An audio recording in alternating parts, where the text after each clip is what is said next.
ನಮಸ್ಕಾರ ಸ್ನೇಹಿತರೆ, Kannada books knowledge YouTube ಚಾನೆಲ್ಗೆ ನಿಮಗೆಲ್ಲರಿಗೂ ಪ್ರೀತಿಯ ಸ್ವಾಗತ. ನಮ್ಮ ಮೆದುಳು ಮತ್ತು ನಮ್ಮ ಹೊಟ್ಟೆಯ ನಡುವೆ ಒಂದು ಆಳವಾದ ಸಂಪರ್ಕವಿದೆ ಎಂದು ನಿಮಗೆ ಗೊತ್ತೇ?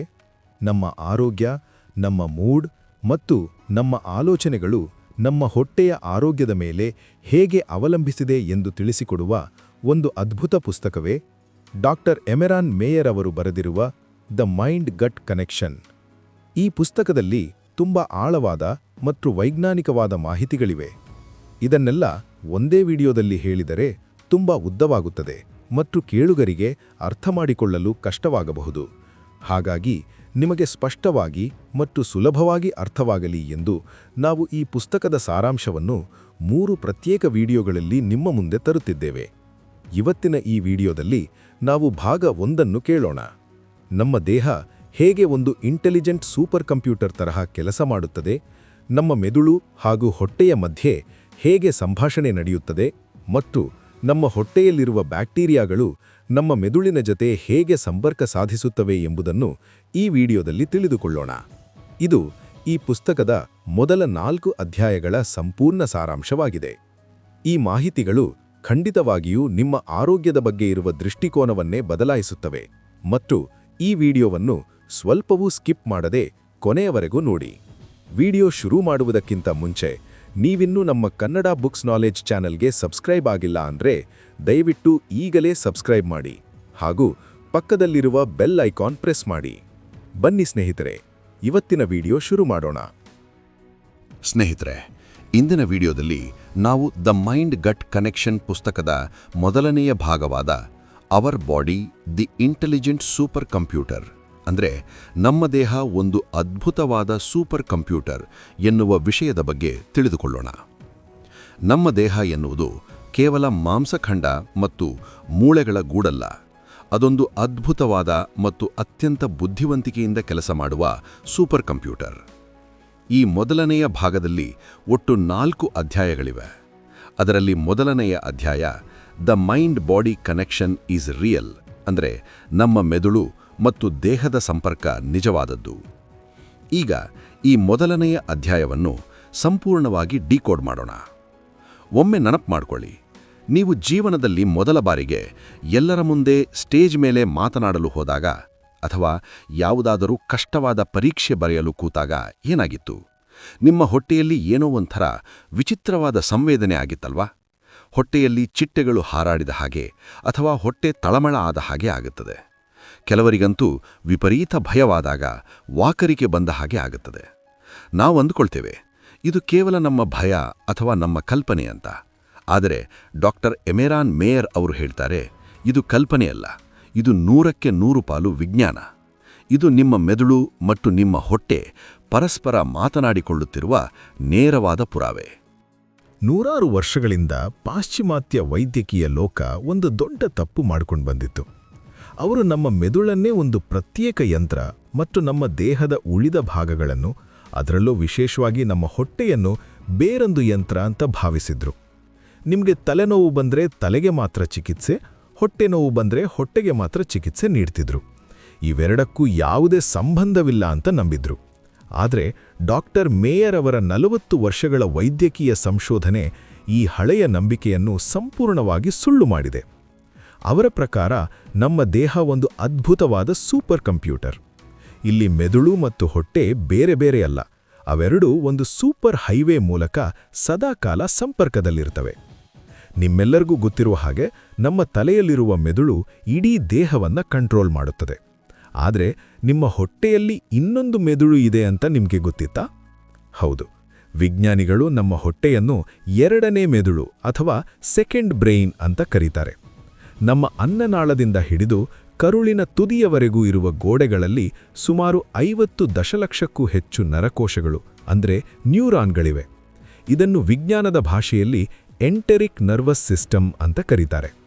ಈ 2ನೇ ಮೆದುಳು ಎಷ್ಟೊಂದು ಶಕ್ತಿಶಾಲಿ ಅಂದರೆ ಇದು ಕೆಲಸ ಮಾಡಲು ನಮ್ಮ ತಲೆಯಲ್ಲಿರುವ ಮುಖ್ಯ ಮೆದುಳಿನ ಆದೇಶಕ್ಕಾಗಿ ಕಾಯುವುದಿಲ್ಲ. ನೀವು ನಿದ್ದೆ ಮಾಡುತ್ತಿರುವಾಗಲೂ ಕೂಡ ನಿಮ್ಮ ಹೊಟ್ಟೆ ತನ್ನ ಪಾಡಿಗೆ ತಾನು ಆಹಾರವನ್ನು ಜೀರ್ಣ ಮಾಡುವ ಕೆಲಸವನ್ನು ಅತ್ಯಂತ ನಿಖರವಾಗಿ ಮಾಡುತ್ತಿರುತ್ತದೆ.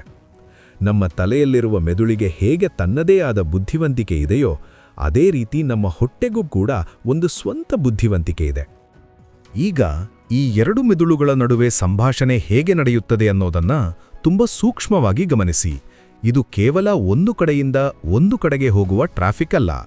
ಮೊದಲನೆಯದಾಗಿ, ಮೆದುಳಿನಿಂದ ಹೊಟ್ಟೆಗೆ ಹೋಗುವ ಸಂದೇಶ. ಉದಾಹರಣೆಗೆ, ನಿಮಗೆ ವಿಪರೀತ ಟೆನ್ಷನ್ ಆಗಿದೆ, ಕೋಪ ಬಂದಿದೆ ಅಥವಾ ದುಃಖವಾಗಿದೆ ಅಂದುಕೊಳ್ಳಿ. ಆ ಕ್ಷಣದಲ್ಲಿ ನಿಮ್ಮ ಮೆದುಳು ತಕ್ಷಣವೇ ಒಂದು ಎಚ್ಚರಿಕೆಯ ಸಂದೇಶವನ್ನು ಹೊಟ್ಟೆಗೆ ಕಳುಹಿಸುತ್ತದೆ. ಆಗ ನಿಮ್ಮ ಹೊಟ್ಟೆ ತನ್ನ ಜೀರ್ಣಕ್ರಿಯೆಯ ಕೆಲಸವನ್ನು ನಿಲ್ಲಿಸಿಬಿಡುತ್ತದೆ ಅಥವಾ ವಿಪರೀತ ಆಸಿಡ್ ಉತ್ಪಾದನೆ ಮಾಡಲು ಶುರು ಮಾಡುತ್ತದೆ. ಅದಕ್ಕೆ ನೋಡಿ, ನಮಗೆ ವಿಪರೀತ ಟೆನ್ಷನ್ ಇದ್ದಾಗ ಎಷ್ಟೇ ರುಚಿಯಾದ ಊಟ ಇದ್ರೂ ಸೇರೋದಿಲ್ಲ, ಹೊಟ್ಟೆ ಹಸಿವಾಗೋದಿಲ್ಲ ಅಥವಾ ತಿಂದದ್ದು ಸರಿಯಾಗಿ ಜೀರ್ಣವಾಗದೆ ಗ್ಯಾಸ್ಟ್ರಿಕ್ ಸಮಸ್ಯೆ ಶುರುವಾಗುತ್ತದೆ. ಎರಡನೆಯದು, ಹೊಟ್ಟೆಯಿಂದ ಮೆದುಳಿಗೆ ಹೋಗುವ ಸಂದೇಶ. ನಿಮ್ಮ ಹೊಟ್ಟೆಯಲ್ಲಿ ಏನಾದರೂ ಏರುಪೇರಾದ್ರೆ, ಅಂದ್ರೆ ನೀವು ತಿಂದ ಜಂಕ್ ಫುಡ್ಡಿಂದ ಕರುಳಿನಲ್ಲಿ ಉರಿಯೂತ ಶುರುವಾದ್ರೆ ಅಥವಾ ಹೊಟ್ಟೆಯಲ್ಲಿರುವ ಕೆಟ್ಟ ಬ್ಯಾಕ್ಟೀರಿಯಾಗಳು ಹೆಚ್ಚಾದರೆ, ತಕ್ಷಣವೇ ನಿಮ್ಮ ಹೊಟ್ಟೆಯು ಮೆದುಳಿಗೆ ಅಪಾಯದ ಸಂದೇಶವನ್ನು ರವಾನಿಸುತ್ತದೆ. ಈ ಸಂದೇಶ ಮೆದುಳಿಗೆ ತಲುಪಿದ ತಕ್ಷಣ ನಿಮ್ಮ ಮೂಡ್ ಸಂಪೂರ್ಣವಾಗಿ ಹಾಳಾಗುತ್ತದೆ. ನಿಮಗೆ ಕಾರಣವಿಲ್ಲದೆ ಸಿಟ್ಟು ಬರುವುದು, ಬೇಸರವಾಗುವುದು, ಆತಂಕ ಶುರುವಾಗುವುದು ಮತ್ತು ಡಿಪ್ರೆಷನ್ಗೆ ಹೋಗುವುದಕ್ಕೆ ನಿಮ್ಮ ಮೆದುಳಿಗಿಂತ ಹೆಚ್ಚಾಗಿ ನಿಮ್ಮ ಹೊಟ್ಟೆಯ ಅನಾರೋಗ್ಯವೇ ಮುಖ್ಯ ಕಾರಣವಾಗಿರುತ್ತದೆ. ನಮ್ಮ ಖುಷಿಯನ್ನು ಮತ್ತು ನಮ್ಮ ಮೂಡನ್ನು ನಿರ್ಧರಿಸುವ ಸೆರೋಟೋನಿನ್ ಎನ್ನುವ ಹಾರ್ಮೋನ್ 95% ನಮ್ಮ ಹೊಟ್ಟೆಯಲ್ಲೇ ಉತ್ಪತ್ತಿಯಾಗುತ್ತದೆ ಎನ್ನುವುದು ವಿಜ್ಞಾನಿಗಳು ಕಂಡುಕೊಂಡಿರುವ ಬಹುದೊಡ್ಡ ಸತ್ಯ. ಆದ್ದರಿಂದ ಸ್ನೇಹಿತರೆ, ಈ ಮೊದಲ ಅಧ್ಯಾಯದಿಂದ ನಾವು ಕಲಿಯಬೇಕಾದ ಬಹುದೊಡ್ಡ ಪಾಠ ಏನೆಂದರೆ, ನಮ್ಮ ಮನಸ್ಸು ಮತ್ತು ದೇಹ ಬೇರೆ ಬೇರೆ ಅಲ್ಲ. ನಿಮ್ಮ ಮಾನಸಿಕ ಆರೋಗ್ಯ ಚೆನ್ನಾಗಿರಬೇಕು, ನೀವು ಸದಾ ಲವಲವಿಕೆಯಿಂದ ಇರಬೇಕು ಅಂದ್ರೆ ಕೇವಲ ಪಾಸಿಟಿವ್ ಆಗಿ ಯೋಚನೆ ಮಾಡಿದ್ರೆ ಸಾಲದು. ಮೊದಲು ನಿಮ್ಮ ಹೊಟ್ಟೆಯನ್ನು ಸ್ವಚ್ಛವಾಗಿ ಮತ್ತು ಆರೋಗ್ಯವಾಗಿ ಇಟ್ಟುಕೊಳ್ಳಬೇಕು. ನಾವು ತಿನ್ನುವ ಪ್ರತಿಯೊಂದು ತುತ್ತು ಆಹಾರವೂ ನಮ್ಮ ಆಲೋಚನೆಗಳನ್ನು ನಿರ್ಧಾರ ಮಾಡುತ್ತದೆ. ನಿಮ್ಮ ಜೀರ್ಣಾಂಗ ವ್ಯವಸ್ಥೆ ಎಷ್ಟು ಆರೋಗ್ಯವಾಗಿರುತ್ತದೆಯೋ, ನಿಮ್ಮ ಮೆದುಳು ಕೂಡ ಅಷ್ಟೇ ಶಾರ್ಪ್ ಆಗಿ ಮತ್ತು ಶಾಂತವಾಗಿ ಕೆಲಸ ಮಾಡುತ್ತದೆ. ಸ್ನೇಹಿತರೆ, ಈಗ ನಾವು ಇದೇ ಮೊದಲ ಭಾಗದ 2ನೇ ಅಧ್ಯಾಯವನ್ನು ನೋಡೋಣ. ಈ ಅಧ್ಯಾಯದ ಹೆಸರು how the mind communicates with the gut, ಅಂದರೆ ನಮ್ಮ ತಲೆಯಲ್ಲಿರುವ ಮೆದುಳು ನಮ್ಮ ಹೊಟ್ಟೆಯ ಜೊತೆಗೆ ಹೇಗೆ ಸಂವಹನ ನಡೆಸುತ್ತದೆ ಅಥವಾ ಹೇಗೆ ಮಾತನಾಡುತ್ತದೆ ಎನ್ನುವುದನ್ನು ಡಾಕ್ಟರ್ ಎಮೆರಾನ್ ಮೇಯರ್ ಅವರು ಇಲ್ಲಿ ಬಹಳ ಅದ್ಭುತವಾಗಿ ವಿವರಿಸಿದ್ದಾರೆ. ದಯವಿಟ್ಟು ವಿಡಿಯೋವನ್ನು ಸ್ಕಿಪ್ ಮಾಡದೆ ಸಂಪೂರ್ಣವಾಗಿ ಕೇಳಿ, ಏಕೆಂದರೆ ಇದು ನಿಮ್ಮ ದಿನನಿತ್ಯದ ಆರೋಗ್ಯಕ್ಕೆ ಬಹಳ ಮುಖ್ಯವಾದ ಮಾಹಿತಿ. ಹಿಂದಿನ ಅಧ್ಯಾಯದಲ್ಲಿ ನಾವು ಮೆದುಳು ಮತ್ತು ಹೊಟ್ಟೆಯ ನಡುವೆ ಕನೆಕ್ಷನ್ ಇದೆ ಅಂತ ತಿಳಿದುಕೊಂಡೆವು. ಆದರೆ ಕಣ್ಣಿಗೆ ಕಾಣದ ಈ ಎರಡೂ ಅಂಗಗಳು ಯಾವ ಭಾಷೆಯಲ್ಲಿ ಮಾತನಾಡುತ್ತವೆ? ನೀವು ನಿಮ್ಮ ಮೊಬೈಲ್ನಿಂದ ಯಾರಿಗಾದರೂ ವಾಟ್ಸಾಪ್ ಮೆಸೇಜ್ ಕಳುಹಿಸಿದರೆ ಅದು ಕೇವಲ 1 ಸೆಕೆಂಡ್ನಲ್ಲಿ ಅವರಿಗೆ ತಲುಪುತ್ತದೆ ಅಲ್ವಾ? ಅದಕ್ಕೆ ಕಾರಣ ನೆಟ್ವರ್ಕ್ ಮತ್ತು ಕಣ್ಣಿಗೆ ಕಾಣದ ರೇಡಿಯೋ ತರಂಗಗಳು. ಅದೇ ರೀತಿ ನಿಮ್ಮ ತಲೆಯಲ್ಲಿರುವ ಮೆದುಳು ನಿಮ್ಮ ಹೊಟ್ಟೆಗೆ ಮೆಸೇಜ್ ಕಳುಹಿಸಲು ನಮ್ಮ ದೇಹದಲ್ಲಿ ಒಂದು ದೊಡ್ಡ ಹೈವೇ ಇದೆ. ವಿಜ್ಞಾನದ ಭಾಷೆಯಲ್ಲಿ ಇದನ್ನು ವೇಗಸ್ ನರ ಅಥವಾ ವೇಗಸ್ ನರ್ವ್ ಅಂತ ಕರೆಯುತ್ತಾರೆ. ಈ ವೇಗಸ್ ನರ ಎನ್ನುವುದು ಒಂದು ದೊಡ್ಡ ಇಂಟರ್ನೆಟ್ ಕೇಬಲ್ ಇದ್ದ ಹಾಗೆ. ಇದು ನಮ್ಮ ಮೆದುಳಿನ ಕೆಳಭಾಗದಿಂದ ಶುರುವಾಗಿ ಕುತ್ತಿಗೆಯ ಮೂಲಕ ಹಾದು ನಮ್ಮ ಹೃದಯ, ಶ್ವಾಸಕೋಶ ಮತ್ತು ಸಂಪೂರ್ಣ ಜೀರ್ಣಾಂಗ ವ್ಯವಸ್ಥೆಯನ್ನು ನೇರವಾಗಿ ಸಂಪರ್ಕಿಸುತ್ತದೆ. ಇದು ಯಾವತ್ತೂ ನಿಲ್ಲದ, ದಿನದ 24 ಗಂಟೆಯೂ ಕೆಲಸ ಮಾಡುವ ಒಂದು ಟ್ರಾಫಿಕ್ ರಸ್ತೆ ಇದ್ದ ಹಾಗೆ. ಆದರೆ ಈ 2ನೇ ಅಧ್ಯಾಯದಲ್ಲಿ ಮೆದುಳು ಹೇಗೆ ತನ್ನ ಆದೇಶಗಳನ್ನು ಈ ವೇಗಸ್ ನರದ ಮೂಲಕ ಹೊಟ್ಟೆಗೆ ಕಳುಹಿಸುತ್ತದೆ ಅನ್ನೋದರ ಬಗ್ಗೆ ಡಾಕ್ಟರ್ ಮೇಯರ್ ಅವರು ಹೆಚ್ಚು ಗಮನ ಹರಿಸಿದ್ದಾರೆ. ಇದನ್ನು ಸರಿಯಾಗಿ ಅರ್ಥಮಾಡಿಕೊಳ್ಳಲು ಕಲ್ಪನೆ ಮಾಡಿಕೊಳ್ಳಿ. ನೀವು ಒಂದು ದಟ್ಟವಾದ ಕಾಡಿನಲ್ಲಿ ಒಬ್ಬರೇ ನಡೆದುಕೊಂಡು ಹೋಗುತ್ತಿದ್ದೀರಿ. ಇದ್ದಕ್ಕಿದ್ದಂತೆ ನಿಮ್ಮ ಎದುರಿಗೆ ಒಂದು ದೊಡ್ಡ ಹುಲಿ ಬಂತು ಅಂದುಕೊಳ್ಳಿ. ಆ ಕ್ಷಣದಲ್ಲಿ ಏನಾಗುತ್ತದೆ? ನಿಮ್ಮ ಕಣ್ಣುಗಳು ಆ ಅಪಾಯವನ್ನು ನೋಡಿ ತಕ್ಷಣ ಮೆದುಳಿಗೆ ಮಾಹಿತಿಯನ್ನು ಕೊಡುತ್ತವೆ. ನಿಮ್ಮ ಮೆದುಳಿಗೆ ಇದು ಜೀವಕ್ಕೆ ಅಪಾಯ ಅನ್ನೋದು ಸೆಕೆಂಡಿನ 100ನೇ ಒಂದು ಭಾಗದಲ್ಲಿ ಅರ್ಥವಾಗಿ ಬಿಡುತ್ತದೆ. ಆಗ ಮೆದುಳು ತಕ್ಷಣವೇ ಫೈಟ್ ಆರ್ ಫ್ಲೈಟ್, ಅಂದರೆ ಹೋರಾಡು ಅಥವಾ ಓಡಿಹೋಗು ಎನ್ನುವ ಎಮರ್ಜೆನ್ಸಿ ಬಟನ್ ಅನ್ನು ಪ್ರೆಸ್ ಮಾಡುತ್ತದೆ. ಈ ಎಮರ್ಜೆನ್ಸಿ ಬಟನ್ ಪ್ರೆಸ್ ಆದ ತಕ್ಷಣ ಮೆದುಳು ವೇಗಸ್ ನರದ ಮೂಲಕ ಮತ್ತು ರಕ್ತದಲ್ಲಿರುವ ಹಾರ್ಮೋನ್ಗಳ ಮೂಲಕ ಇಡೀ ದೇಹಕ್ಕೆ, ವಿಶೇಷವಾಗಿ ನಿಮ್ಮ ಹೊಟ್ಟೆಗೆ ಹೈ ಅಲರ್ಟ್ ಮೆಸೇಜ್ ಕಳುಹಿಸುತ್ತದೆ. ಆ ಮೆಸೇಜ್ ತಲುಪಿದಾಗ ನಿಮ್ಮ ಹೊಟ್ಟೆಯಲ್ಲಿ ಏನಾಗುತ್ತದೆ ಗೊತ್ತಾ? ಈ ಎಮರ್ಜೆನ್ಸಿ ಸಮಯದಲ್ಲಿ ಊಟ ಜೀರ್ಣ ಮಾಡುವುದು ಮುಖ್ಯವಲ್ಲ, ಹೇಗಾದರೂ ಮಾಡಿ ಜೀವ ಉಳಿಸಿಕೊಳ್ಳುವುದು ಮುಖ್ಯ ಅಂತ ಮೆದುಳಿಗೆ ಗೊತ್ತು. ಆದ್ದರಿಂದ ಮೆದುಳು ಹೊಟ್ಟೆಗೆ ತಕ್ಷಣ ನಿನ್ನ ಕೆಲಸ ನಿಲ್ಲಿಸು ಅಂತ ಕಟ್ಟುನಿಟ್ಟಿನ ಆರ್ಡರ್ ಮಾಡುತ್ತದೆ. ಹೊಟ್ಟೆಗೆ ಹೋಗುತ್ತಿದ್ದ ರಕ್ತದ ಹರಿವು ತಕ್ಷಣವೇ ಕಡಿತಗೊಂಡು ಆ ರಕ್ತವೆಲ್ಲ ನಿಮ್ಮ ಕೈ ಮತ್ತು ಕಾಲುಗಳ ಸ್ನಾಯುಗಳಿಗೆ ಹೋಗುತ್ತದೆ. ಯಾಕೆಂದರೆ ನೀವು ಅಲ್ಲಿಂದ ವೇಗವಾಗಿ ಓಡಬೇಕಲ್ಲವಾ, ಅದಕ್ಕೆ. ಅದೇ ಸಮಯದಲ್ಲಿ ಹೊಟ್ಟೆಯ ಆಸಿಡ್ ಉತ್ಪಾದನೆ ಬದಲಾಗುತ್ತದೆ. ಕರುಳಿನ ಚಲನೆ ಸಂಪೂರ್ಣವಾಗಿ ನಿಂತು ಹೋಗುತ್ತದೆ. ಇದು ಕೇವಲ ಕಾಡಿನಲ್ಲಿ ಹುಲಿ ಎದುರಾದಾಗ ಮಾತ್ರ ಆಗುವ ಪ್ರಕ್ರಿಯೆಯಲ್ಲ. ಇವತ್ತಿನ ನಮ್ಮ ಆಧುನಿಕ ಜೀವನದಲ್ಲಿ ಪ್ರತಿದಿನವೂ ನಾವು ಈ ಸಮಸ್ಯೆಯನ್ನು ಎದುರಿಸುತ್ತಿದ್ದೇವೆ. ನಿಮ್ಮ ಆಫೀಸ್ನಲ್ಲಿ ಬಾಸ್ ನಿಮ್ಮನ್ನು ಬೈದಾಗ ಅಥವಾ ಬ್ಯಾಂಕ್ ಇಎಂಐ ಕಟ್ಟಲು ದುಡ್ಡಿಲ್ಲ ಅಂತ ಟೆನ್ಷನ್ ಆದಾಗ ನಿಮ್ಮ ಮೆದುಳು ಇದೇ ರೀತಿಯ ಎಮರ್ಜೆನ್ಸಿ ಸಿಗ್ನಲ್ ಅನ್ನು ಉತ್ಪಾದನೆ ಮಾಡುತ್ತದೆ. ನೀವು ಪ್ರತಿಯೊಮ್ಮೆ ಕೋಪಗೊಂಡಾಗ, ಅತ್ತಾಗ ಅಥವಾ ಭಯಪಟ್ಟಾಗಲೆಲ್ಲ ನಿಮ್ಮ ಮೆದುಳು CRH ಅಂದರೆ ಕಾರ್ಟಿಕೋಟ್ರೋಪಿನ್ ರಿಲೀಸಿಂಗ್ ಹಾರ್ಮೋನ್ ಎನ್ನುವ ಕೆಮಿಕಲ್ ಅನ್ನು ಬಿಡುಗಡೆ ಮಾಡುತ್ತದೆ. ಡಾಕ್ಟರ್ ಮೇಯರ್ ಅವರು ತಮ್ಮ ಸಂಶೋಧನೆಯಲ್ಲಿ ಒಂದು ವಿಶಿಷ್ಟವಾದ ವಿಷಯವನ್ನು ಕಂಡುಹಿಡಿದರು. ನಮ್ಮ ಪ್ರತಿಯೊಂದು ಭಾವನೆಗೂ ನಮ್ಮ ಹೊಟ್ಟೆ ಬೇರೆ ಬೇರೆ ರೀತಿಯಲ್ಲಿಯೇ ಪ್ರತಿಕ್ರಿಯೆ ನೀಡುತ್ತದೆಯಂತೆ. ಉದಾಹರಣೆಗೆ, ನಿಮಗೆ ಯಾರ ಮೇಲಾದರೂ ವಿಪರೀತ ಕೋಪ ಬಂದಾಗ ನಿಮ್ಮ ಹೊಟ್ಟೆಯ ಸ್ನಾಯುಗಳು ಬಿಗಿಯಾಗುತ್ತವೆ ಮತ್ತು ವಿಪರೀತ ಆಸಿಡ್ ಉತ್ಪತ್ತಿಯಾಗುತ್ತದೆ. ಇದರಿಂದಲೇ ಕೋಪದಲ್ಲಿರುವಾಗ ಎದೆಯುರಿ ಅಥವಾ ಗ್ಯಾಸ್ಟ್ರಿಕ್ ಶುರುವಾಗುವುದು. ಅದೇ ರೀತಿ ನಿಮಗೆ ವಿಪರೀತ ಭಯವಾದಾಗ ಹೊಟ್ಟೆಯ ಚಲನೆ ದಿಢೀರನೆ ಹೆಚ್ಚಾಗುತ್ತದೆ. ನೀವು ಗಮನಿಸಿರಬಹುದು, ಎಕ್ಸಾಮ್ ಅಥವಾ ಇಂಟರ್ವ್ಯೂ ಭಯ ಇದ್ದಾಗ ಕೆಲವರಿಗೆ ಪದೇ ಪದೇ ಟಾಯ್ಲೆಟ್ಗೆ ಹೋಗಬೇಕು ಅನ್ನಿಸುತ್ತದೆ. ಇದಕ್ಕೆ ಕಾರಣ ಮೆದುಳು ಕಳುಹಿಸುವ ಭಯದ ಸಿಗ್ನಲ್. ಇನ್ನು ನೀವು ತೀವ್ರವಾದ ದುಃಖದಲ್ಲಿ ಅಥವಾ ಡಿಪ್ರೆಷನ್ನಲ್ಲಿದ್ದಾಗ ನಿಮ್ಮ ಜೀರ್ಣಕ್ರಿಯೆ ಸಂಪೂರ್ಣವಾಗಿ ನಿಧಾನವಾಗಿ ಬಿಡುತ್ತದೆ. ಇದರಿಂದ ಮಲಬದ್ಧತೆ ಸಮಸ್ಯೆ ಶುರುವಾಗುತ್ತದೆ. ಅಂದರೆ ನಮ್ಮ ಮನಸ್ಸಿನಲ್ಲಿ ಮೂಡುವ ಪ್ರತಿಯೊಂದು ಸಣ್ಣ ಆಲೋಚನೆಯು, ಪ್ರತಿಯೊಂದು ಭಾವನೆಯು ನೇರವಾಗಿ ಒಂದು ಎಲೆಕ್ಟ್ರಿಕ್ ಸಿಗ್ನಲ್ ಆಗಿ ಮತ್ತು ಕೆಮಿಕಲ್ ಮೆಸೇಜ್ ಆಗಿ ವೇಗಸ್ ನರದ ಮೂಲಕ ನಿಮ್ಮ ಹೊಟ್ಟೆಗೆ ಬಂದು ಅಪ್ಪಳಿಸುತ್ತದೆ. ನಿಮ್ಮ ಮೆದುಳು ಆಕ್ಸಿಲರೇಟರ್ ಒತ್ತಿದರೆ ಹೊಟ್ಟೆ ವೇಗವಾಗಿ ಕೆಲಸ ಮಾಡುತ್ತದೆ. ಮೆದುಳು ಬ್ರೇಕ್ ಹಾಕಿದರೆ ಹೊಟ್ಟೆ ಸ್ಲೋ ಆಗುತ್ತದೆ. ಇದರಿಂದ ನಾವು ಕಲಿಯಬೇಕಾದ ಮುಖ್ಯವಾದ ವಿಷಯವೇನೆಂದರೆ, ನೀವು ಎಷ್ಟೇ ಒಳ್ಳೆಯ ಪೌಷ್ಟಿಕವಾದ ಊಟ ಮಾಡಿದರೂ ಅಥವಾ ಎಷ್ಟೇ ವ್ಯಾಯಾಮ ಮಾಡಿದರೂ ನಿಮ್ಮ ಮನಸ್ಸಿನಲ್ಲಿ ನಕಾರಾತ್ಮಕ ಆಲೋಚನೆಗಳು ತುಂಬಿದ್ದರೆ, ಭಯ, ಆತಂಕ, ಕೋಪ ಇದ್ದರೆ ಆ ಊಟ ನಿಮ್ಮ ದೇಹಕ್ಕೆ ಸರಿಯಾಗಿ ರಕ್ತವಾಗುವುದಿಲ್ಲ. ನೀವು ನೆಮ್ಮದಿಯಾಗಿ ಊಟ ಮಾಡದಿದ್ದರೆ ನಿಮ್ಮ ಜೀರ್ಣಾಂಗ ವ್ಯವಸ್ಥೆ ಸಂಪೂರ್ಣವಾಗಿ ಹಾಳಾಗುತ್ತದೆ. ಯಾಕೆಂದರೆ ನಿಮ್ಮ ಮೆದುಳು ಆ ಸಮಯದಲ್ಲಿ ಹೊಟ್ಟೆಗೆ ಸ್ಟ್ರೆಸ್ ಸಿಗ್ನಲ್ಗಳನ್ನು ಕಳುಹಿಸುತ್ತಲೇ ಇರುತ್ತದೆ. ಹಾಗಾಗಿ ದೈಹಿಕ ಆರೋಗ್ಯದ ಜೊತೆಗೆ ಮನಸ್ಸನ್ನು ಶಾಂತವಾಗಿಟ್ಟುಕೊಳ್ಳುವುದು ಅತ್ಯಂತ ಅವಶ್ಯಕ. ಸ್ನೇಹಿತರೆ, ಈಗ ನಾವು ದ ಮೈಂಡ್ ಗಟ್ ಕನೆಕ್ಷನ್ ಪುಸ್ತಕದ 3ನೇ ಅಧ್ಯಾಯವನ್ನು ನೋಡೋಣ. ಈ ಅಧ್ಯಾಯದ ಹೆಸರು how your gut talks to your brain, ಅಂದರೆ ನಿಮ್ಮ ಹೊಟ್ಟೆ ನಿಮ್ಮ ಮೆದುಳಿನ ಜೊತೆ ಹೇಗೆ ಮಾತನಾಡುತ್ತದೆ. ದಯವಿಟ್ಟು ವಿಡಿಯೋವನ್ನು ಸ್ವಲ್ಪವೂ ಸ್ಕಿಪ್ ಮಾಡದೆ ಸಂಪೂರ್ಣವಾಗಿ ಕೇಳಿ, ಏಕೆಂದರೆ ನಿಮ್ಮ ಮೂಡ್ ಪದೇ ಪದೇ ಯಾಕೆ ಬದಲಾಗುತ್ತದೆ ಮತ್ತು ನಿಮಗೆ ಕೆಲವೊಮ್ಮೆ ಕಾರಣವಿಲ್ಲದೆ ಯಾಕೆ ಬೇಸರವಾಗುತ್ತದೆ ಎನ್ನುವುದಕ್ಕೆ ಇಲ್ಲಿದೆ ಅಸಲಿ ಉತ್ತರ. 2ನೇ ಅಧ್ಯಾಯದಲ್ಲಿ ನಮ್ಮ ಮೆದುಳು ಹೇಗೆ ಹೊಟ್ಟೆಗೆ ಆದೇಶಗಳನ್ನು ಕೊಡುತ್ತದೆ ಅಂತ ನಾವು ನೋಡಿದೆವು. ನಾವು ಅಂದುಕೊಳ್ಳುವುದು ಮೆದುಳು ಮಾತ್ರ ಬಾಸ್, ಅದು ಹೇಳಿದ ಹಾಗೆ ದೇಹದ ಎಲ್ಲ ಅಂಗಗಳು ಕೇಳುತ್ತವೆ, ಮೆದುಳು ಮಾತ್ರ ಮೆಸೇಜ್ ಕಳುಹಿಸುತ್ತದೆ ಅಂತ. ಆದರೆ ಡಾಕ್ಟರ್ ಎಮೆರಾನ್ ಮೇಯರ್ ಅವರು ಇಲ್ಲಿ ಒಂದು ಅಚ್ಚರಿಯ ವಿಷಯವನ್ನು ಹೇಳುತ್ತಾರೆ.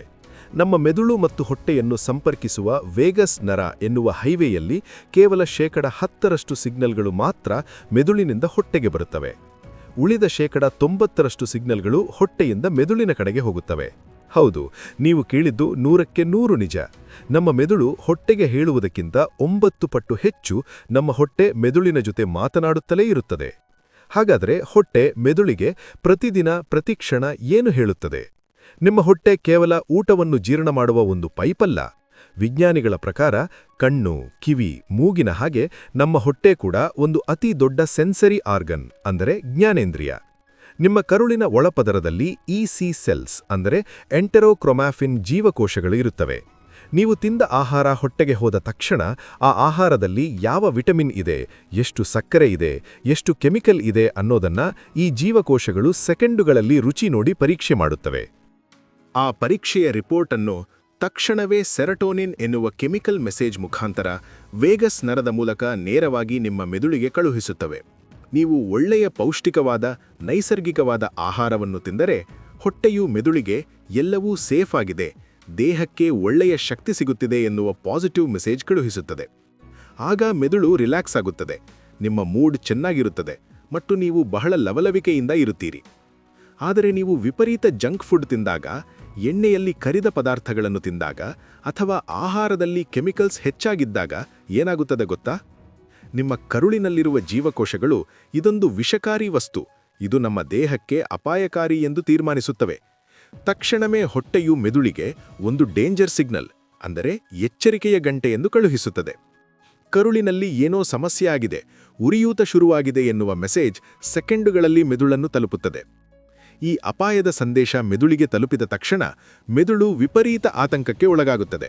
ನಿಮ್ಮ ಮೆದುಳಿನಲ್ಲಿರುವ ಅಮಿಗ್ಡಾಲಾ ಎನ್ನುವ ಭಯವನ್ನು ಮತ್ತು ಎಮೋಷನ್ಸ್ ಅನ್ನು ನಿಯಂತ್ರಿಸುವ ಭಾಗ ತಕ್ಷಣ ಆಕ್ಟಿವ್ ಆಗುತ್ತದೆ.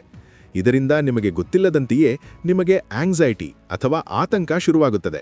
ಯಾವುದೇ ಕಾರಣವಿಲ್ಲದೆ ಬೇಸರವಾಗುತ್ತದೆ, ಒಂಟಿತನ ಕಾಡುತ್ತದೆ, ಕೆಲವೊಮ್ಮೆ ತಲೆನೋವು ಬರುವುದು ಅಥವಾ ಯಾವ ಕೆಲಸದಲ್ಲೂ ಏಕಾಗ್ರತೆ ಬಾರದೇ ಇರುವ ಬ್ರೈನ್ ಫಾಗ್ ಎನ್ನುವ ಸ್ಥಿತಿ ನಿರ್ಮಾಣವಾಗುತ್ತದೆ. ಇದೆಲ್ಲದಕ್ಕೂ ಕಾರಣ ನಿಮ್ಮ ತಲೆಯಲ್ಲಿರುವ ಮೆದುಳಿನ ಸಮಸ್ಯೆಯಲ್ಲ, ಬದಲಾಗಿ ನೀವು ತಿಂದ ತಪ್ಪು ಆಹಾರದಿಂದಾಗಿ ನಿಮ್ಮ ಹೊಟ್ಟೆಯು ಮೆದುಳಿಗೆ ಕಳುಹಿಸಿದ ತಪ್ಪು ಸಂದೇಶವಾಗಿರುತ್ತದೆ. ಇದೇ ಅಧ್ಯಾಯದಲ್ಲಿ ಡಾಕ್ಟರ್ ಮೇಯರ್ ಅವರು ಗಟ್ ಫೀಲಿಂಗ್ ಎನ್ನುವ ಪದದ ಹಿಂದಿರುವ ವಿಜ್ಞಾನವನ್ನು ಕೂಡ ಬಿಡಿಸಿಟ್ಟಿದ್ದಾರೆ. ನಾವು ಯಾವುದೇ ಒಂದು ದೊಡ್ಡ ನಿರ್ಧಾರ ತೆಗೆದುಕೊಳ್ಳುವಾಗ ಅಥವಾ ಯಾರಿಗಾದರೂ ಮೋಸ ಹೋಗುವಾಗ ನಮ್ಮ ಒಳಗಿನಿಂದ ಒಂದು ಧ್ವನಿ ಬರುತ್ತದೆ, ಏನೋ ತಪ್ಪಾಗುತ್ತಿದೆ ಅಂತ. ನಮ್ಮ ಹೊಟ್ಟೆಯಲ್ಲಿ ಒಂದು ರೀತಿಯ ಸಂವೇದನೆಯಾಗುತ್ತದೆ ಅಲ್ವಾ? ಅದನ್ನೇ ನಾವು ಗಟ್ ಫೀಲಿಂಗ್ ಅನ್ನುತ್ತೇವೆ. ಇದು ನಮ್ಮ ಹೊಟ್ಟೆ ತನ್ನ ಹಿಂದಿನ ಅನುಭವಗಳನ್ನು ಇಟ್ಟುಕೊಂಡು ನಮ್ಮ ಮೆದುಳಿಗೆ ಕೊಡುವ ಎಚ್ಚರಿಕೆಯ ಸಂದೇಶವಾಗಿರುತ್ತದೆ. ಇಷ್ಟು ದಿನ ನಾವಿದೊಂದು ಕೇವಲ ನಂಬಿಕೆ ಅಂತ ಅಂದುಕೊಂಡಿದ್ದೆವು. ಆದರೆ ಹೊಟ್ಟೆಯಿಂದ ಮೆದುಳಿಗೆ ಬರುವ ಈ ಸಿಗ್ನಲ್ಗಳು ನಮ್ಮ ನಿರ್ಧಾರಗಳನ್ನು ಬದಲಾಯಿಸುವಷ್ಟು ಶಕ್ತಿಶಾಲಿಯಾಗಿರುತ್ತವೆ. ಇದು 100ಕ್ಕೆ 100 ವಿಜ್ಞಾನ ಎಂದು ಡಾಕ್ಟರ್ ಮೇಯರ್ ಸ್ಪಷ್ಟಪಡಿಸಿದ್ದಾರೆ. ಆದ್ದರಿಂದ ಸ್ನೇಹಿತರೆ, ಈ 3ನೇ ಅಧ್ಯಾಯದ ಸಾರಾಂಶ ಇಷ್ಟೇ: ನಿಮ್ಮ ಮೆದುಳನ್ನು ಕಂಟ್ರೋಲ್ ಮಾಡುವ ಸ್ಟೀರಿಂಗ್ ವೀಲ್ ಇರುವುದು ನಿಮ್ಮ ಹೊಟ್ಟೆಯಲ್ಲಿ. ನಿಮ್ಮ ಮಾನಸಿಕ ನೆಮ್ಮದಿ, ನಿಮ್ಮ ಖುಷಿ ಮತ್ತು ನಿಮ್ಮ ಜೀವನದ ನಿರ್ಧಾರಗಳು ನೀವು ತಿನ್ನುವ ಆಹಾರದ ಮೇಲೆ ನಿಂತಿದೆ. ನೀವು ಹೊಟ್ಟೆಗೆ ಕಸ ಹಾಕಿದರೆ ಅದು ಮೆದುಳಿಗೆ ಕಸದ ಮೆಸೇಜನ್ನೇ ಕಳುಹಿಸುತ್ತದೆ ಮತ್ತು ಡಿಪ್ರೆಷನ್ ತರಿಸುತ್ತದೆ. ನೀವು ಹೊಟ್ಟೆಗೆ ಅಮೃತದಂತಹ ಒಳ್ಳೆಯ ಆಹಾರ ಕೊಟ್ಟರೆ ನಿಮ್ಮ ಮೆದುಳು ಕೂಡ ಅಮೃತದಷ್ಟೇ ಶುದ್ಧವಾಗಿ, ಶಾಂತವಾಗಿ ಮತ್ತು ಶಾರ್ಪ್ ಆಗಿ ಕೆಲಸ ಮಾಡುತ್ತದೆ. ಸ್ನೇಹಿತರೆ, ಈಗ ನಾವು ಈ ಮೊದಲ ಭಾಗದ ಅತ್ಯಂತ ಕುತೂಹಲಕಾರಿ ಮತ್ತು 4ನೇ ಅಧ್ಯಾಯಕ್ಕೆ ಬಂದಿದ್ದೇವೆ. ಈ ಅಧ್ಯಾಯದ ಹೆಸರು microbe speak, a key component of the gut brain dialogue.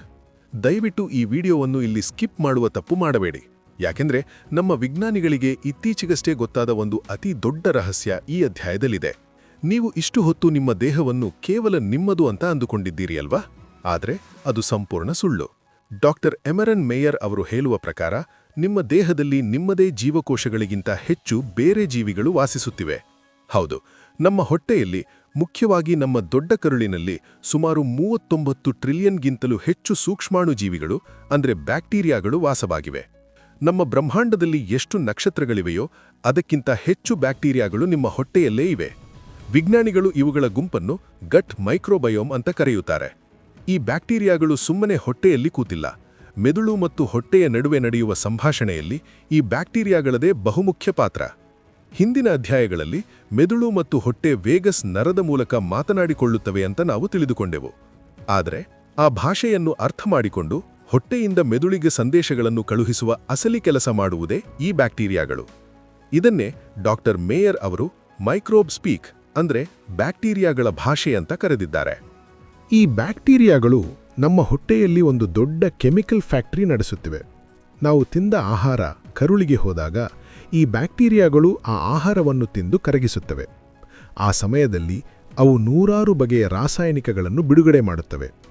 ಈ ರಾಸಾಯನಿಕಗಳು ಕರುಳಿನ ಗೋಡೆಯ ಮೂಲಕ ರಕ್ತಕ್ಕೆ ಸೇರಿ ವೇಗಸ್ ನರದ ಮೂಲಕ ನೇರವಾಗಿ ನಮ್ಮ ಮೆದುಳನ್ನು ತಲುಪುತ್ತವೆ. ಇಲ್ಲೊಂದು ಆಘಾತಕಾರಿ ವಿಷಯವಿದೆ, ಗಮನವಿಟ್ಟು ಕೇಳಿ. ನಮಗೆಲ್ಲರಿಗೂ ಸಂತೋಷವನ್ನು ಕೊಡುವ ಡೋಪಮೈನ್, ನಿದ್ದೆ ಬರುವಂತೆ ಮಾಡುವ ಮೆಲಟೋನಿನ್ ಮತ್ತು ಮನಸ್ಸನ್ನು ಶಾಂತವಾಗಿಡುವ ಗಾಬಾ ಎನ್ನುವ ಅತ್ಯಮೂಲ್ಯವಾದ ಹಾರ್ಮೋನ್ಗಳನ್ನು ನಮ್ಮ ಮೆದುಳು ಮಾತ್ರವಲ್ಲ, ನಮ್ಮ ಹೊಟ್ಟೆಯಲ್ಲಿರುವ ಈ ಬ್ಯಾಕ್ಟೀರಿಯಾಗಳು ಕೂಡ ಉತ್ಪಾದನೆ ಮಾಡುತ್ತವೆ. ಅಂದರೆ ಈ ಬ್ಯಾಕ್ಟೀರಿಯಾಗಳು ನಿಮ್ಮ ಮೆದುಳಿನ ಒಳಗೆ ನುಗ್ಗಿ ನಿಮ್ಮ ಆಲೋಚನೆಗಳನ್ನು ಮತ್ತು ಮೂಡನ್ನು ಕಂಟ್ರೋಲ್ ಮಾಡುವಷ್ಟು ಶಕ್ತಿಶಾಲಿಯಾಗಿವೆ. ಉದಾಹರಣೆಗೆ, ನೀವು ದಿನಾ ಸಿಹಿ ಪದಾರ್ಥಗಳನ್ನು, ಬೇಕರಿ ಐಟಂಗಳನ್ನು ಅಥವಾ ಜಂಕ್ ಫುಡ್ ತಿಂದಾಗ ಹೊಟ್ಟೆಯಲ್ಲಿರುವ ಕೆಟ್ಟ ಬ್ಯಾಕ್ಟೀರಿಯಾಗಳಿಗೆ ಹಬ್ಬವಾಗುತ್ತದೆ. ಅವುಗಳ ಸಂಖ್ಯೆ ವಿಪರೀತವಾಗಿ ಹೆಚ್ಚಾಗುತ್ತದೆ. ಆ ಕೆಟ್ಟ ಬ್ಯಾಕ್ಟೀರಿಯಾಗಳು ನಿಮ್ಮ ಮೆದುಳಿಗೆ ಮತ್ತೆ ಮತ್ತೆ ಸಿಹಿ ತಿನ್ನಬೇಕು ಎನ್ನುವ ಕಡು ಬಯಕೆಯನ್ನು ಅಂದರೆ ಕ್ರೇವಿಂಗ್ಸನ್ನು ಸೃಷ್ಟಿ ಮಾಡುತ್ತವೆ. ನೀವು ಎಷ್ಟೇ ಕಟ್ಟುನಿಟ್ಟಾಗಿ ಡಯಟ್ ಮಾಡಬೇಕು ಅಂತ ತೀರ್ಮಾನ ಮಾಡಿದರೂ ಈ ಕೆಟ್ಟ ಬ್ಯಾಕ್ಟೀರಿಯಾಗಳು ನಿಮ್ಮ ಮೆದುಳನ್ನು ಹೈಜಾಕ್ ಮಾಡಿ ಮತ್ತೆ ಜಂಕ್ ಫುಡ್ ತಿನ್ನುವಂತೆ ಮಾಡುತ್ತವೆ. ಅಷ್ಟೇ ಅಲ್ಲದೆ, ಈ ಕೆಟ್ಟ ಬ್ಯಾಕ್ಟೀರಿಯಾಗಳು ಬಿಡುಗಡೆ ಮಾಡುವ ವಿಷಕಾರಿ ರಾಸಾಯನಿಕಗಳು ಮೆದುಳಿಗೆ ತಲುಪಿದಾಗ ಮೆದುಳಿನಲ್ಲಿ ಉರಿಯೂತ ಶುರುವಾಗುತ್ತದೆ. ಇದೇ ಡಿಪ್ರೆಷನ್, ವಿಪರೀತ ಆತಂಕ ಮತ್ತು ಮರೆವಿನ ಕಾಯಿಲೆಗಳಿಗೆ ಮೂಲ ಕಾರಣ. ಅದೇ ನೀವು ಹೆಚ್ಚು ನಾರಿನಂಶ ಇರುವ ತರಕಾರಿಗಳು, ಹಣ್ಣುಗಳು ಮತ್ತು ನೈಸರ್ಗಿಕವಾದ ಆಹಾರವನ್ನು ತಿಂದರೆ ನಿಮ್ಮ ಹೊಟ್ಟೆಯಲ್ಲಿರುವ ಒಳ್ಳೆಯ ಬ್ಯಾಕ್ಟೀರಿಯಾಗಳು ಶಕ್ತಿಶಾಲಿಯಾಗುತ್ತವೆ. ಅವು ವಿಪರೀತ ಖುಷಿಯಾಗಿ ಶಾರ್ಟ್ ಚೈನ್ ಫ್ಯಾಟಿ ಆಸಿಡ್ಸ್ ಎನ್ನುವ ಅತ್ಯಂತ ಶಕ್ತಿಶಾಲಿ ಮತ್ತು ಆರೋಗ್ಯಕರ ರಾಸಾಯನಿಕಗಳನ್ನು ಉತ್ಪಾದಿಸುತ್ತವೆ. ಈ ಒಳ್ಳೆಯ ಮೆಸೇಜ್ ಮೆದುಳಿಗೆ ಹೋದಾಗ ಮೆದುಳು ತುಂಬಾ ಚುರುಕಾಗುತ್ತದೆ, ನಿಮ್ಮ ಜ್ಞಾಪಕ ಶಕ್ತಿ ಹೆಚ್ಚಾಗುತ್ತದೆ, ಏಕಾಗ್ರತೆ ಬರುತ್ತದೆ ಮತ್ತು ದಿನವಿಡೀ ನೀವು ಒಂದು ಅದ್ಭುತವಾದ ಪಾಸಿಟಿವ್ ಎನರ್ಜಿಯೊಂದಿಗೆ ಇರುತ್ತೀರಿ. ನೀವು ಸಣ್ಣಪುಟ್ಟ ಜ್ವರಕ್ಕೂ ಆಂಟಿಬಯೋಟಿಕ್ ಮಾತ್ರೆಗಳನ್ನು ತಿಂದಾಗ ಹೊಟ್ಟೆಯಲ್ಲಿರುವ ಈ ಕೋಟ್ಯಾಂತರ ಒಳ್ಳೆಯ ಬ್ಯಾಕ್ಟೀರಿಯಾಗಳು ಸತ್ತು ಹೋಗುತ್ತವೆ. ಆಗಲೂ ಕೂಡ ನಿಮ್ಮ ಮೆದುಳಿನ ಶಕ್ತಿ ಕಡಿಮೆಯಾಗಿ ನಿಮ್ಮ ಮೂಡ್ ಸಂಪೂರ್ಣವಾಗಿ ಹಾಳಾಗುತ್ತದೆ. ಆದ್ದರಿಂದ ಸ್ನೇಹಿತರೆ, ಈ 4ನೇ ಅಧ್ಯಾಯದಿಂದ ನಾವು ಕಲಿಯಬೇಕಾದ ಬಹುದೊಡ್ಡ ಪಾಠವೇನೆಂದರೆ, ನಾವು ಊಟ ಮಾಡುವುದು ಕೇವಲ ನಮಗೋಸ್ಕರ ಅಲ್ಲ, ನಮ್ಮ ಹೊಟ್ಟೆಯ ಒಳಗಿರುವ 39 ಟ್ರಿಲಿಯನ್ ಸೂಕ್ಷ್ಮಾಣು ಜೀವಿಗಳಿಗೋಸ್ಕರ. ನೀವು ಆ ಬ್ಯಾಕ್ಟೀರಿಯಾಗಳನ್ನು ಎಷ್ಟು ಪ್ರೀತಿಯಿಂದ ಒಳ್ಳೆಯ ಆಹಾರ ಕೊಟ್ಟು ಸಾಕುತ್ತೀರೋ, ಅವು ನಿಮ್ಮ ಮೆದುಳನ್ನು ಅಷ್ಟೇ ಆರೋಗ್ಯವಾಗಿ, ಖುಷಿಯಾಗಿ ಮತ್ತು ಯಶಸ್ವಿಯಾಗಿ ಇಡುತ್ತವೆ. ನಿಮ್ಮ ಮೆದುಳಿನ ಆರೋಗ್ಯದ ರಿಮೋಟ್ ಕಂಟ್ರೋಲ್ ಇರುವುದು ಈ ಪುಟ್ಟ ಬ್ಯಾಕ್ಟೀರಿಯಾಗಳ ಕೈಯಲ್ಲಿ. ಸ್ನೇಹಿತರೆ, ಇದಿಷ್ಟು ದಿ ಮೈಂಡ್ ಗಟ್ ಕನೆಕ್ಷನ್ ಪುಸ್ತಕದ ಮೊದಲನೇ ಭಾಗದ ಸಂಪೂರ್ಣ ಸಾರಾಂಶ. ನಮ್ಮ ದೇಹ, ಮೆದುಳು ಮತ್ತು ಹೊಟ್ಟೆಯಲ್ಲಿರುವ ಬ್ಯಾಕ್ಟೀರಿಯಾಗಳು ಹೇಗೆ ಒಂದಕ್ಕೊಂದು ಬೆಸೆದುಕೊಂಡಿವೆ ಎನ್ನುವುದು ಈಗ ನಿಮಗೆ ಸ್ಪಷ್ಟವಾಗಿ ಅರ್ಥವಾಗಿದೆ ಅನ್ಕೊಳ್ತೇನೆ. ಆದರೆ ಅಸಲಿ ಕಥೆ ಶುರುವಾಗುವುದೇ ಪುಸ್ತಕದ 2ನೇ ಭಾಗದಲ್ಲಿ. ನಿಮ್ಮ ಬಾಲ್ಯದ ಕಹಿ ಅನುಭವಗಳು ನಿಮ್ಮ ಹೊಟ್ಟೆಯ ಆರೋಗ್ಯವನ್ನು ಹೇಗೆ ಶಾಶ್ವತವಾಗಿ ಬದಲಾಯಿಸುತ್ತವೆ. ನೀವು ಜೀವನದಲ್ಲಿ ತೆಗೆದುಕೊಳ್ಳುವ ಪ್ರಮುಖ ನಿರ್ಧಾರಗಳಿಗೆ ನಿಮ್ಮ ಗಟ್ ಫೀಲಿಂಗ್ ಅಥವಾ ನಿಮ್ಮ ಹೊಟ್ಟೆಯ ಒಳಗಿನ ಪ್ರಜ್ಞೆ ಹೇಗೆ ನಿಖರವಾದ ಮಾರ್ಗದರ್ಶನ ನೀಡುತ್ತದೆ ಎನ್ನುವ ಅತ್ಯಂತ ರೋಚಕ ಮತ್ತು ಆಶ್ಚರ್ಯಕರ ವಿಷಯಗಳನ್ನು ಡಾಕ್ಟರ್ ಮೇಯರ್ ಅವರು 2ನೇ ಭಾಗದಲ್ಲಿ ಬಿಚ್ಚಿಟ್ಟಿದ್ದಾರೆ. ಆ ಅದ್ಭುತವಾದ ಮಾಹಿತಿಯನ್ನು ನೀವು ಯಾವುದೇ ಕಾರಣಕ್ಕೂ ಮಿಸ್ ಮಾಡಿಕೊಳ್ಳಲೇಬಾರದು. ಪುಸ್ತಕದ 2ನೇ ಭಾಗದ ವಿಡಿಯೋ ಲಿಂಕ್ ಅನ್ನು ನಾನು ಕೆಳಗೆ ಡಿಸ್ಕ್ರಿಪ್ಷನ್ನಲ್ಲಿ ಕೊಟ್ಟಿದ್ದೇನೆ. ಹಾಗೆಯೇ ಕಮೆಂಟ್ ಬಾಕ್ಸ್ನಲ್ಲೂ ಪಿನ್ ಮಾಡಿದ್ದೇನೆ. ದಯವಿಟ್ಟು ಈಗಲೇ ಹೋಗಿ ಆ ಮುಂದಿನ ವಿಡಿಯೋವನ್ನು ನೋಡಿ. ಈ ವಿಡಿಯೋ ನಿಮಗೆ ಇಷ್ಟವಾಗಿದ್ದರೆ ಮತ್ತು ಉಪಯುಕ್ತ ಅನ್ನಿಸಿದರೆ ತಪ್ಪದೇ ಒಂದು ಲೈಕ್ ಮಾಡಿ ಹಾಗೂ ನಿಮ್ಮ ಸ್ನೇಹಿತರೊಂದಿಗೆ ಮತ್ತು ಕುಟುಂಬದವರೊಂದಿಗೆ ಶೇರ್ ಮಾಡಿ. ಈ ವಿಡಿಯೋ ಬಗ್ಗೆ ನಿಮ್ಮ ಅನಿಸಿಕೆಗಳನ್ನು ತಪ್ಪದೇ ಕಮೆಂಟ್ ಮಾಡಿ ತಿಳಿಸಿ. ನೀವಿನ್ನೂ ನಮ್ಮ ಕನ್ನಡ ಬುಕ್ಸ್ ನಾಲೆಡ್ಜ್ ಚಾನೆಲ್ಗೆ ಸಬ್ಸ್ಕ್ರೈಬ್ ಆಗಿಲ್ಲ ಅಂದರೆ ದಯವಿಟ್ಟು ಈಗಲೇ ಸಬ್ಸ್ಕ್ರೈಬ್ ಮಾಡಿಕೊಳ್ಳಿ ಮತ್ತು ಪಕ್ಕದಲ್ಲಿರುವ ಬೆಲ್ ಐಕಾನ್ ಒತ್ತಿ. ಬನ್ನಿ, ಡಿಸ್ಕ್ರಿಪ್ಷನ್ನಲ್ಲಿರುವ ಲಿಂಕ್ ಕ್ಲಿಕ್ ಮಾಡಿ 2ನೇ ಭಾಗದ ವಿಡಿಯೋದಲ್ಲಿ ಸಿಗೋಣ. ಧನ್ಯವಾದಗಳು.